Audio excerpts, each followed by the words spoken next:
हमें अपनी राय का जो है उसका इज़हार करने का पूरा जो है वो मौका मिलना चाहिए, और यही अमन है। बिस्मिल्लाहिर्रहमानिर्रहीम। मेरे नज़दीक जो है अमन वो ये है कि आप हर बंदे को जो है ना, यानी कि हर बंदे का अपना एक माइंडसेट होता है। अब एक जो ऑब्ज़र्वर जो जिस जगह पे खड़ा होकर ऑब्ज़र्व कर रहा है चीज़ को, उसका पॉइंट ऑफ व्यू जो है उसके लिहाज से होगा, उस ऑब्ज़र्वेंस पॉइंट के हिसाब से होगा उसका जो पॉइंट ऑफ व्यू होगा। अब एक बंदे के लिए वही गिलास खाली होगा आधा, और एक बंदे के लिए वही आधा गिलास जो है भरा हुआ होगा। तो ये नज़रिए की बात है। तो हमें जो है एक दूसरे की बात सुननी चाहिए, और सबसे बेहतरीन जो अमन है वो यही है कि हम एक दूसरे को जो है बर्दाश्त करें।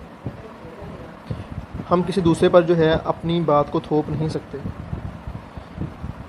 तो मेरे नज़दीक अमन यही है कि हम अगले बंदे की बात को बर्दाश्त करें और सुनें और उसकी राय का एहतराम करें। पाकिस्तान जिंदाबाद।